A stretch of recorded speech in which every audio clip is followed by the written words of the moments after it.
Bueno, pues muy buenas tardes a todos, a todas. Bienvenidas, bienvenidos a esta sesión dentro de la Noche Europea de los Investigadores, en la que vamos a tener la oportunidad de analizar un tema muy jugoso, lo aseguro, y que, bueno, pues en primer lugar está dentro del programa de Ciencia en Directo, que esto es una cosa que vamos a matizar enseguida. Pero no voy a perder demasiado tiempo, ni muchísimo menos en presentaciones, porque lo que nos ocupa es escuchar a nuestra invitada. Su nombre es Cristina Monge, es politóloga, concretamente doctora en ciencias políticas, para ser más exactos, y además tengo que reconocer que es una de esas voces que los medios de comunicación pues, buscamos con avidez cuando queremos salir del efecto túnel, ¿no? De la actualidad, cuando queremos poner una pausa y abrir la perspectiva sobre cuestiones políticas, situaciones políticas, ¿no? En ese día a día que a veces es una vorágine en un medio de comunicación. Bien, esto le sucede a medios de comunicación de todo el país, pero nosotros aquí en Zaragoza y en Aragón tenemos una suerte, y es que Cristina Monge es zaragozana, accesible para todos. Yo creo que tiene muchos amigos y amigas, y muchos tenemos un número de teléfono en la agenda, por lo tanto la tenemos muy a mano siempre. Y he comentado que es doctora en ciencias políticas y su tesis doctoral, yo lo recuerdo bien haber hablado de ello, versa sobre el 15M, y yo la sigo recomendando porque además es un tema muy en boga y muy reciente. Así que enseguida voy a presentar a Cristina, simplemente decir una cosita.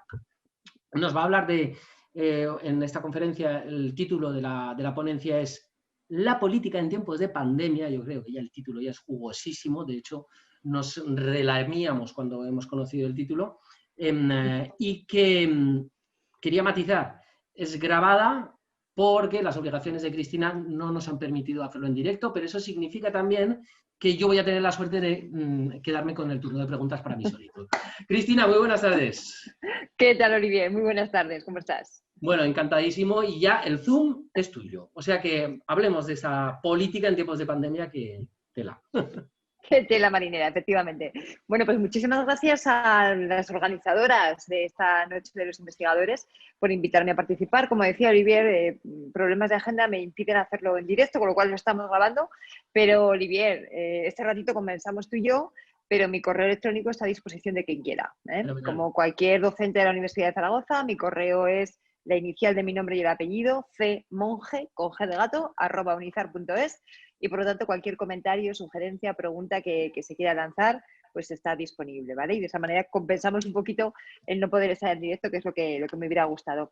Bueno, yo vengo aquí hoy a contaros cosas e investigaciones que hemos estado haciendo desde el grupo de investigación de la Universidad de Zaragoza, con el que yo trabajo dentro del Departamento de Sociología. Un grupo de investigadores que en el momento en que empezó la pandemia, pues claro, empezamos a hacernos muchísimas preguntas en voz alta y entre nosotros, ¿no? Realmente la pandemia es un periodo muy excepcional en una sociedad que lo que hace es que pone patas arriba muchos de los paradigmas, muchas de las pautas de comportamiento que tenemos acostumbrados, ¿no? Aquel 15 de marzo en el que se nos comunicó oficialmente que estábamos en estado de alerta y además confinados, pues la sociedad en su conjunto vivió un momento de shock, ¿no? Y además se prolongó en el tiempo.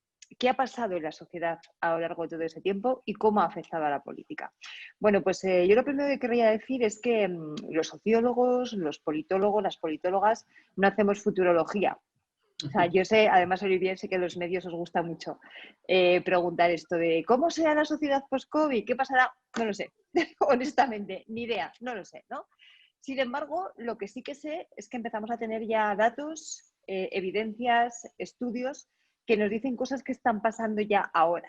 Es decir, no qué pasará cuando esto acabe, ya veremos a ver cómo acaba, sino qué está pasando ahora, ¿no? Y efectivamente es muy interesante, yo creo que más interesante el intentar conocer y entender y explicar bien lo que está pasando ahora que el intentar hacer futurología para ver qué es lo que puede pasar después, que además seguro que nos equivocamos, ¿no? Entonces, ¿qué está pasando ahora? Pues muchas cosas. Yo os voy a contar aquí una especie como de conclusiones, casi un decálogo que hemos elaborado desde el grupo de investigación, que por cierto se encuentra ya publicado, porque mientras todo esto pasaba, pues claro, los medios tecnológicos nos permitían seguir trabajando, investigando, haciendo encuestas, y de hecho ha habido varios compañeros, en concreto los profesores Jaime Minguijón, David Pac y José Ángel Bergua, que se han empleado a fondo a la hora de hacer encuestas y que hemos conseguido tener un input cuantitativo muy importante para investigar qué estaba pasando en la sociedad. Algunas de las conclusiones que hemos ido extrayendo. Pues primero, que, fijaros, llevamos mucho tiempo hablando de que vivimos en la sociedad del conocimiento, ¿no? Y sin embargo hemos visto como un virus, que es apenas una cadena de información pequeñita, nos ha dejado en estado de shock y ha puesto de manifiesto todo lo que no sabemos. Hasta el punto de que empezamos a ser conscientes de que puede que sea más lo que no sabemos que lo que sabemos, ¿no? Por lo tanto, en este sentido, para esto que llamamos la sociedad del conocimiento, sobre todo para Occidente, porque ojo que aquí estamos hablando de sociedades occidentales, que el mundo es muy grande y muy plural y no todo funciona igual, pero para Occidente ha sido en ese sentido una pequeña cura de humildad, ¿no? ¿Cómo es posible que todo nuestro sistema social, político, económico se quede fuera de juego por un virus? Bueno, pues porque hay muchas cosas que no sabemos, ¿no? Y tenemos que asumirlo. En segundo lugar, se ha hablado mucho de crisis, pero realmente no estamos ante una crisis. Nosotros decimos que esto se parece más a una catástrofe que a una crisis. Porque la crisis podría ser una crisis sanitaria, o podría ser una crisis económica, o podría ser una crisis política, pero la crisis sanitaria ha desencadenado otras crisis de todas las naturalezas, sociales, políticas, económicas. Por cierto, muy atentos también, que ahí nosotros no podemos entrar porque no es nuestro campo de actuación, pero muy atentos también a secuelas, por ejemplo, de carácter psicológico o de carácter más de las personas, ¿no? Del comportamiento individual. Entonces, todas estas crisis juntas se parecen mucho más a una catástrofe. Y todo esto, y esta es la tercera característica, nos hace situarnos en un entorno que no es nuevo estrictamente, sino que veníamos viendo ya, veníamos detectando de un tiempo a esta parte debido a las grandes macrotendencias, pero que esta crisis lo ha acrecentado mucho más, que es el de la incertidumbre. Si hubiera que titular este periodo del 15 de marzo a hoy, a 20, no sé cuántos, 26, 27 de noviembre, si hubiera que darle un titular a este espacio, yo le pondría bienvenidas, bienvenidos a la era de la incertidumbre. Porque si ya intuíamos que nuestro mundo era muy incierto, ahora mismo ya estamos plenamente imbuidos de esa incertidumbre. Y una incertidumbre que significa no que no sepamos qué va a pasar el año que viene, o dentro de 2 años, o por nuestros hijos, o por los hijos de nuestros hijos, ¿no? Ya sabes, Olivier, que yo he trabajado mucho en las cuestiones ambientales, de pensamiento ambiental, movimiento ecologista, y la incertidumbre y el futuro son conceptos que se trabajan mucho, ¿no? Y siempre se piensa en el futuro de las generaciones, en nuestros hijos, en los hijos de nuestros hijos. No, no, no. Aquí la incertidumbre es mañana. ¿Mañana vamos a poder salir de casa o no? ¿El lunes podremos salir de Zaragoza o no? ¿Vamos a poder ir a cenar en Navidad o no vamos a poder? Es decir, la incertidumbre se sitúa en el ya, en el presente, ¿no? Lo cual genera bastantes consecuencias de carácter social, ¿no? Por seguir con características, ¿cómo funciona el virus? Pues mirad, el virus, si ha sido tan eficaz, es porque consigue penetrar y consigue extenderse, consigue caminar por la senda de lo común. Es decir, el virus se propaga en aquellas acciones cotidianas. No se contagia y no se propaga en acciones que se dan de vez en cuando o que son muy esporádicas o de una parte de la población, ¿no? Esto no es el SIDA, que atacaba de forma muy especial a unos grupos sociales muy determinados, ¿no? Sino que el virus se consigue colocar en todos los espacios de lo social, y esto es muy importante, no de lo individual, sino de lo social. Cuando nos juntamos con otros, cuando nos saludamos, cuando los aerosoles llegan a otras personas, cuando compartimos espacios, sobre todo si son cerrados. Por lo tanto, bueno, realmente ayuda a dar al núcleo de uno de los elementos fundamentales del ser humano, que es la sociabilidad. Si ya Aristóteles hablaba de un politicón, ¿no? Y siempre se ha hablado, sociólogos y politólogos son muy pesados diciendo esto de que el ser humano es un ser social, ahora lo estamos viendo y hemos visto que es lo que nos hace más vulnerable ante este virus, y además estamos viendo también que forma parte de nuestra naturaleza de una forma mucho más importante de lo que algunos pensábamos, porque cuando esa sociabilidad se elimina, cuando nos dicen quédate en casa, no salgas, no tengas relación con nadie, entonces de repente nos damos cuenta de lo que supone en nuestra vida, que es mucho, ¿no? Incluso mucho más de lo que pensábamos. Por lo tanto, el virus se ha extendido a todo eso. Eso nos ha convertido mucho más vulnerables. En estos momentos sabemos que tenemos mucha más vulnerabilidad de la que éramos conscientes hace unos años. Y nos remite de forma clara y directa a la idea y al concepto de seguridad. Tenemos una urgencia en estos momentos de repensar la idea de seguridad. ¿Qué es una sociedad segura? ¿Es una sociedad con más fuerzas y cuerpos de seguridad del Estado? No necesariamente. Probablemente una sociedad segura es una sociedad, por ejemplo, que tiene unos ecosistemas de suficiente calidad como para que las barreras naturales, las defensas naturales que impiden que los virus se conviertan en pandemias, funcionen adecuadamente. Cuando esos ecosistemas no tienen la salud debida y cuando hemos estado cargando la biodiversidad, hemos debilitado las defensas de la naturaleza. Y eso hace que sea mucho más sencillo que un virus se convierta en pandemia. Estos son los últimos estudios que han estado sacando los últimos biólogos de 6 meses a esta parte. Por lo tanto, probablemente una sociedad más segura es también una sociedad que conserva mejor sus ecosistemas. O una ciudad más segura es aquella ciudad que es capaz de producir al menos una parte de los alimentos que consume. Había una especie como de pregunta distópica flotando por el ambiente los primeros días de pandemia, no sé si recordarás, que decía algo así como: si la cosa fuera muy mal y tuviéramos que cerrar las ciudades a cal y canto, que no pudiera entrar ni salir ni un tren, ni un autobús, ni un coche, ni un avión, nada de nada de nada, ¿para cuánto tiempo tendríamos nuestras ciudades alimentos? Bueno, pues hay por ahí estudios y datos que hablan de que grandes ciudades, como por ejemplo Madrid, en torno a 4, 5, 6 millones de habitantes, en estos momentos no dispondrían de alimentos para más de 7 días. Afortunadamente no se ha llegado a eso y espero que no se llegue nunca. Pero lo cierto es que hemos sido conscientes de esa vulnerabilidad.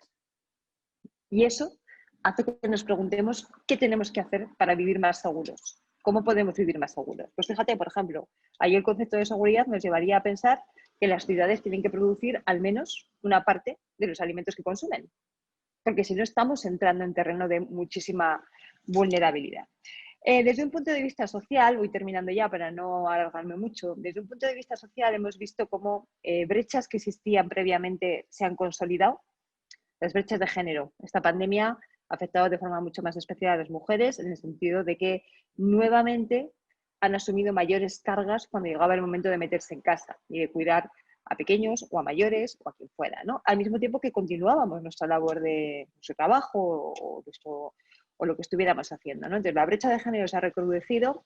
Por cierto, muy importantes y absolutamente preocupantes los datos de violencia de género que se están conociendo precisamente estos días, de cómo se ha incrementado durante los meses de confinamiento. Era algo que se preveía que podía pasar y efectivamente, lamentablemente, se ha confirmado. Las brechas económicas también se han ido acrecentando y hemos visto cómo supuraban por la herida. Pero fíjate qué cosa más curiosa. Ha aparecido, por ejemplo, una brecha nueva, que es la que divide a los que pueden teletrabajar de los que no pueden teletrabajar. En estos momentos, la gente que tenemos la suerte de poder desarrollar nuestras labores profesionales en todo o en parte, sin necesidad de arriesgar nuestra salud saliendo a la calle, ¿no? Y poniendo el cuerpo en relación con otras personas, realmente tenemos un entorno de protección mucho mayor. Pero hay otras profesiones que sí o sí van a necesitar ir físicamente al lugar de trabajo y se hacen mucho más vulnerables. Y por cierto, generalmente, si no todas, muchas de ellas son de esas que hemos catalogado como esenciales, ¿no? Entonces aparece una nueva brecha que es las que pueden teletrabajar y los que no pueden teletrabajar. Y una brecha que ya conocíamos en una escala mucho menor y que ahora se ha acrecentado es todo lo relativo a la brecha digital. Si antes decíamos, ojo, que la brecha digital es muy importante para todos socialmente, incluido también para nuestros estudiantes, incluido para los que tenemos hijos en edad de estudiar. Si decíamos eso antes, ahora que pasamos ya una muy buena parte de nuestra vida dentro de la red, en vez de fuera de la red, pues fijaros si la brecha digital es importante, es absolutamente fundamental y puede explicar muchas cosas, ¿no? Podríamos hablar también del papel de las percepciones sociales, pero a mí me gustaría acabar con dos cuestiones. La parte de la política, porque se dice, ¿cómo afecta esto a la política, ¿no? Y se plantea, bueno, ha habido muchas fake news durante la pandemia, ha incrementado la polarización, probablemente se haya incrementado algo la polarización. Nos faltan datos todavía para acabar de cerrar cosas, ¿no? Y estamos en ello. Bueno, recuerdo, para el que no lo sepa, que los politólogos hablamos de la polarización afectiva, como esa idea que supone rechazar cualquier relación con aquellos que piensan de forma diferente a ti o que viven de forma diferente a ti, ¿no?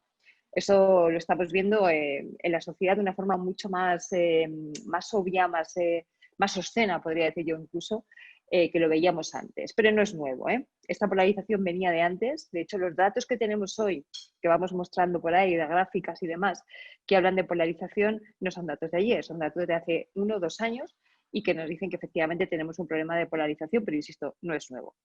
¿Tiene que ver con el papel de las redes sociales y con el papel de las fake news? Por supuesto. Y en un momento de aislamiento social, en el que estamos pasando, insisto en esta idea, mucho más tiempo dentro de la red que fuera de ella, pues los bulos, las noticias falsas, todo eso, efectivamente tiene mucha más capacidad de difundirse y de hacer daño. Y por otro, tercer factor, y es que hemos tenido menos capacidad de contraste. En la medida en que tenemos menos relación social, tenemos también menos capacidad de contrastar según qué cosas. Aunque ojo con esto, que es complejo de analizar, porque si bien es cierto que ha crecido mucho el uso de Internet y el uso de las redes sociales, también es verdad que ha crecido muchísimo el número de horas dedicadas a informarse a través de la radio o de la televisión. Cosas que venían estando en declive en meses anteriores, sin embargo, con la pandemia, bueno, se ha vuelto a poner de manifiesto la necesidad de medios de comunicación más allá de redes sociales, ¿no? Efectos políticos. Mira, los efectos políticos a futuro están por ver.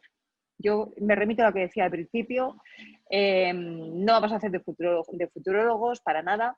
Lo que sí que es cierto es que la pandemia ha abierto un periodo de excepción que ha dinamitado las diferentes dinámicas políticas de forma distinta en cada país.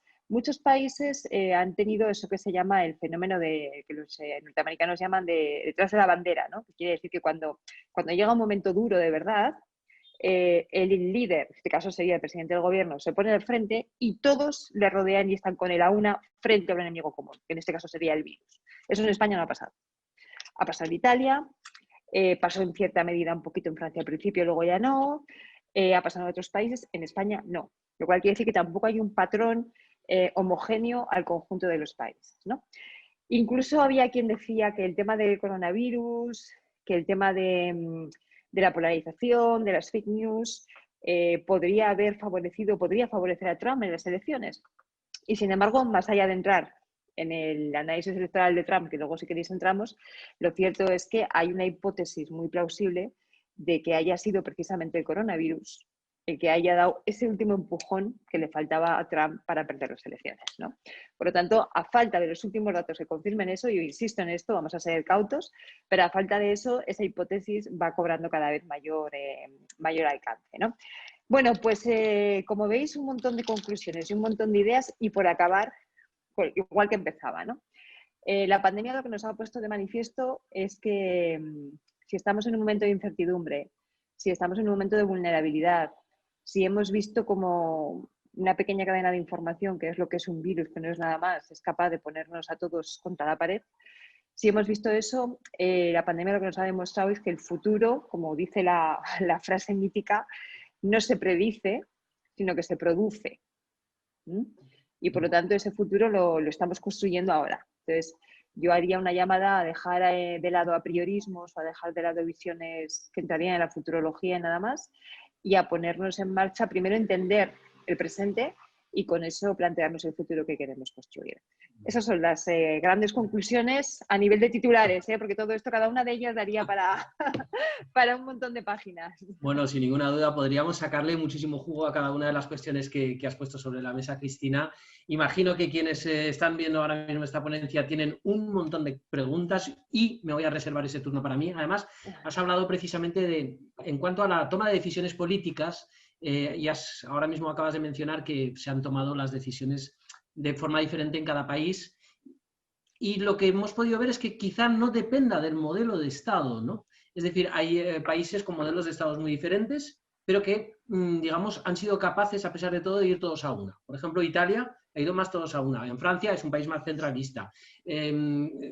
Realmente, háblanos un poquito, ¿no?, de la relación que pueda tener la toma de decisiones, depende del modelo de Estado o de los políticos en particular que en cada momento tenga ahora mismo un país.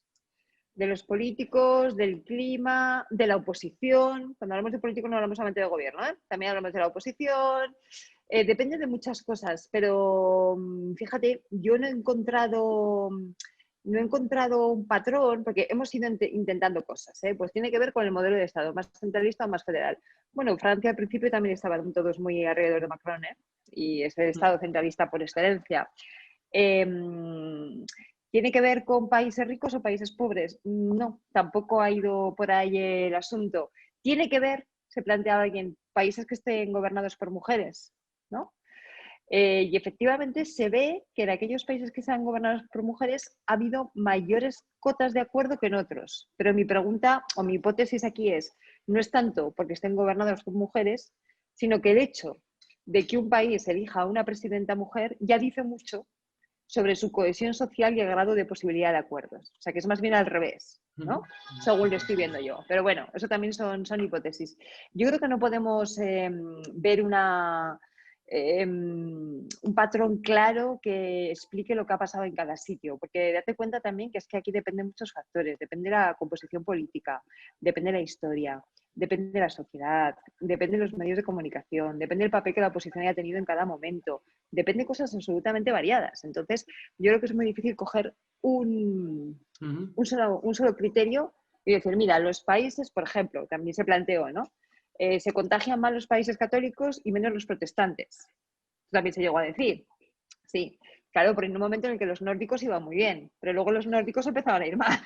Claro, o sea, a ver, cuando decimos que no conocemos el virus, cuando decimos que estamos en un momento de desconocimiento, no me refiero solamente a cómo funciona el virus desde un punto de vista biológico, epidemiológico. No, me refiero a cómo afecta al conjunto de la sociedad. Por eso la pandemia, esto es un tema que me parece que es fundamental, la pandemia no es un problema biológico o epidemiológico. El virus es un asunto de epidemiólogos y de biólogos. La pandemia es un problema social. ¿Vale? Y entonces aquí necesitamos muchas disciplinas para poder entenderlo. Necesitamos sociólogos, psicólogos, antropólogos, por supuesto biólogos también. Necesitamos historiadores que nos expliquen qué ha pasado en anteriores pandemias, economistas que nos cuenten las repercusiones económicas. Es decir, esto de la distinción sí que me parece que es fundamental, ¿eh? El virus como tal, la COVID-19, tiene que ser objeto de estudio por parte de biólogos, epidemiólogos, etcétera, en un laboratorio. La pandemia es un fenómeno social que necesita, para ser comprendido, una multiplicidad de disciplinas. Y eso es lo que tenemos que intentar. ¿Tú crees que va a haber también un cambio de paradigma en la toma de decisiones políticas del futuro más inmediato? Porque lo que no sabemos es cuánto va a durar el impacto en las sociedades del COVID. Si va a ser 20 años, 30, 50... Eso no lo sabemos, ¿no? Pero a la hora de la toma de decisiones, es decir, de gastar el dinero público que tienen los estados, por ejemplo, ¿van a tener que priorizar otras cuestiones? ¿Eso va a cambiar mucho? ¿Se lo vamos a exigir como sociedad? Eso está cambiando ya. O sea, vamos a ver, estamos viendo estos días cómo, contra todo pronóstico, se van a aprobar los presupuestos generales del Estado sin ningún problema, con votos de sobra, ¿no? Esto lo decías a cualquiera hace 2 meses y te miraban como si fueras una loca, ¿no? ¿Qué dices? Con el lío político que hay, con un gobierno en coalición débil, minoritario encima, ¿no? ¿Cómo va a ser esto así? Van a sobrar votos para aprobar los presupuestos. Y esto no es porque de repente los grupos que lo vayan a apoyar se hayan vuelto sachistas, o se hayan vuelto de Podemos, o se hayan vuelto... No. O sea, esto es porque el paradigma ha cambiado ya. Y entonces estamos viendo como el gobierno de España en estos momentos no tiene ningún problema para apoyar esos presupuestos. Primera cuestión. Segunda cuestión. El decreto que gestiona o que dice o que organiza cómo se va a gestionar esos fondos europeos que acabamos de conocer hace unos pocos días. Desde el punto de vista de organización de la administración, ese decreto es un antes y un después para los fondos europeos que vienen. Habrá que ver si luego se extiende al conjunto de la administración o no. Pero para esos fondos europeos, eso significa ya que la administración se repiensa, se renombra, se reestructura en estos fondos. Vamos a ver si luego lo que aprendamos de ahí lo extendemos al resto también ya de paso. Es decir, ya se están tomando decisiones en esa clave, ¿no? Pero incluso me atrevería a decirte más, ¿eh? El día 12 de julio, que ya llevamos unos meses de pandemia, no tanto como ahora, pero ya llevamos 4 meses, tuvieron lugar elecciones tanto en Galicia como en el País Vasco. Y la COVID estuvo muy presente en esas elecciones, ¿vale? Podríamos entrar a fondo en cada una de las dos y te podría ir señalando elementos en concreto, pero ya se observó en aquel momento que el miedo de la población ante una pandemia, ante un acontecimiento tan impactante como este, se reflejaba, por ejemplo, en lo que llamamos los partidos refugio. Partidos refugio son aquellos partidos políticos que te sirven como refugio porque te dan seguridad, que te dicen, bueno, a lo mejor no es el que más me gusta, pero sé que es el de toda la vida que lo hace bien, ¿no? Que en cierta medida podría suponer a medio plazo una cierta recuperación del bipartidismo, eso lo veremos a ver, ¿no? Pero ya eso que preguntas ya está pasando, eso no es futuro, eso lo tenemos ya encima. Oye, nos quedan 5 minutitos cortos, en realidad. Estados Unidos lo has mencionado. Realmente estas elecciones ha habido un récord de participación de votos emitidos en las urnas o en los formatos tan diversos que hay en Estados Unidos. ¿Esto a qué se ha debido? ¿A la pandemia o a Trump? Las dos cosas. Claro, dos cosas. Trump tiene el país muy polarizado, de hecho, se ha visto perfectamente, ¿no? La polarización, una de las cosas que suele traer es un incremento de participación electoral. La pandemia además ha recrudecido muchísimo más la tensión social. Han emergido con fuerza dos Estados Unidos antagónicos. El problema no es que sean diferentes, es que la diferencia pues, siempre es motivo de pluralidad y de riqueza, ¿no? El problema es que son antagónicos, entonces se están peleando entre ellos, ¿no? Y la muestra son los 74 millones de estadounidenses que 4 años después de que Trump gobernara, o sea, ya no se puede decir lo que se decía hace 4 años, de bueno, es que no sabe lo que son, no. 4 años después del gobierno de Trump, 74 millones de estadounidenses han seguido depositando su confianza y su voto en él, ¿no? 74 millones, repito, se dice pronto.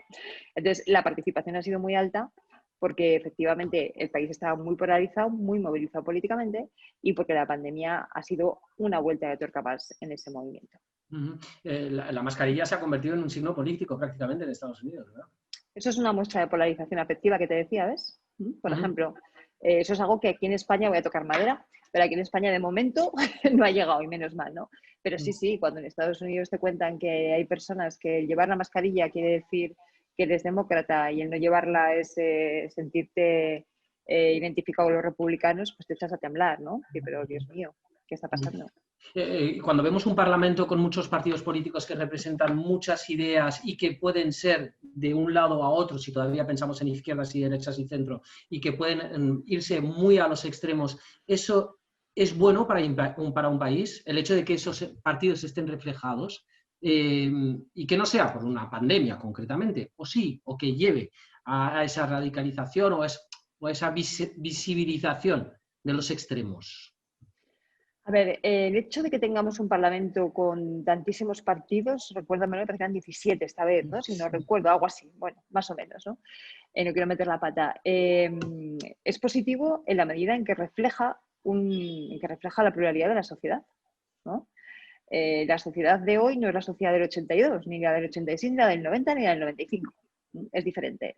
Y entonces, claro, lo que tiene que hacer un sistema electoral es garantizar que esa pluralidad está reflejada en el órgano donde se representa la soberanía, que es en el Parlamento, ¿no? En ese sentido es positivo. Si lo que te refieres a que eso puede dificultar que se lleguen a acuerdos, no tiene por qué. Vamos a ver, una cosa es la pluralidad y otra cosa es el antagonismo. Yo creo que eso es muy diferente, ¿no? Desde el año 78 hasta el año 2015, en España vivimos esto que llamamos el bipartidismo imperfecto, ¿no? Los grandes partidos apoyándose puntualmente en algunos, o bien nacionalistas, o bien, por ejemplo, en el caso de Izquierda Unida, que podían apuntar a la mayoría. A partir del 2015, sobre todo en los últimos años, hemos pasado del bipartidismo al bibloquismo, ¿no? O sea, dos bloques, izquierda y derecha, nítidamente definidos, impenetrables, sin posibilidad de que nadie pudiera establecer una dinámica diferente ni puentes diferentes. Bueno, quizá eso veamos en estos momentos cómo está cambiando, porque esto que ahora llamamos la geometría variable, que básicamente consiste en la capacidad que tiene un gobierno para poder pactar con unos o con otros en función de intereses concretos, en función de decisiones concretas. Eso estamos empezando a ver cómo se lleva a cabo, ¿no? En un momento determinado se pone en valor la mayoría de la investidura, como parece ser que finalmente va a pasar con los presupuestos, pero en otro momento determinado se pueden poner en valor otro tipo de acuerdos con otras formaciones.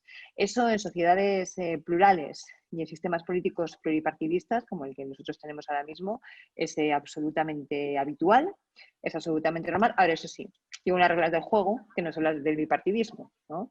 Y eso es algo, por cierto, que tenemos que aprender a usar. Esas reglas del juego de los sistemas pluripartidistas tenemos que imprimirlas, estudiarlas y aprenderlas, tanto los que están dentro del Congreso de los Diputados como los que estamos fuera. Porque es muy fácil que muchas veces llegar a acuerdos con unos o con otros, desde el punto de vista de la sociedad, se vea como una traición. Y más en España, que es un país donde un acuerdo, más que un triunfo, es una traición, muchas veces, ¿no? Entonces tenemos que empezar a repensar todo ese tipo de conceptos. Cristina, sobre la bocina ya lo que te pido es, por favor, que le recuerdes a quienes están viendo esta conferencia un correo electrónico para mandarle las dudas y hacerte trabajar respondiendo esas dudas. ¿Qué correo? Encantada. cmonge, C de Cristina y monge con G de gato, cmonge@unizar.es. Cristina Monge, politóloga, doctora en Ciencias Políticas, muchísimas gracias por estar con nosotros en esta noche de investigadores. Las ciencias políticas merecen, desde luego, una investigación de estos tiempos, sin duda. Gracias, Cristina. Gracias a vosotros. Un abrazo y buena noche.